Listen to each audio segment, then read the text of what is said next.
هي ماركه مسجله كده. الشناوي ضربه جزاء يصدها صاب بنزيما، ضربه جزاء قصاد مودريتش السنه اللي فاتت. فهي انت قدام افريقيا تسقط انت وتاريخك يا عم بنزيما، يعني تسقط انت وتاريخك قدام عملاق افريقيا محمد الشناوي يا عم بنزيما. اذا كان انت وكانتي وفابينيو والناس اللي ما ظهرتش الشوط الاولاني ده، يعني انا ما شفتش الاتحاد عمل ايه اصلا من غير ضربه الجزاء دي في الشوط الاولاني قصاد الاهلي. الاهلي يا معلم كبسه انت وهو. الاهلي اللي عجنكم النهارده، مش هتقول طعميه اهو، عجنكم في نص الملعب النهارده.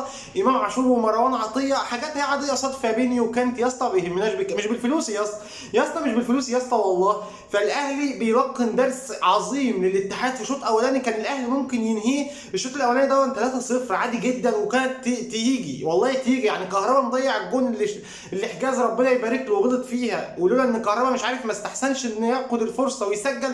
بيرسي تاو هجمه، امام عاشور شوطه، حسين الشحات شوطه وخبطت في بيرسي تاو. فالاهلي عمل جيم عظيم على الاتحاد اللي كان شايف داخل الماتش شايف يقول لك الاتحاد هيكسبنا 5 لا 6 ولا في الكلام ده. الاهلي انت اللي كنت ممكن تكسب النهارده 3، ويا عالم بعد ما كنت ترقعوا 3 دي كان الماتش هيبقى عامل ازاي، كنت تعمل فيه سكور تاريخي. فاتمنى الشوط الثاني ما نندمش على الفرص اللي احنا عملناها دي. الشناوي النهارده عظيم، بيصد كور تبان لك ان هي سهله، بس في كور خادعه وصعبه جدا. وبعيد عن كل ده ضربه الجزاء، الشناوي اللي عاد ماركه مسجله كده في كاس العالم، ضربه جزاء قصاد مودريتش بيصدها خسرنا الماتش.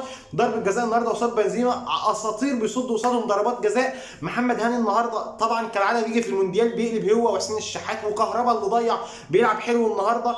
بيرسي تاو عالمي، امام عاشور فاجر. لعيبه الاهلي كلها لحد دلوقتي عجباني. محمد عبد المنعم اللي جاب على نص ضربه الجزاء قصاد حجازي عامل سد منيع في كل الكرات الثابته.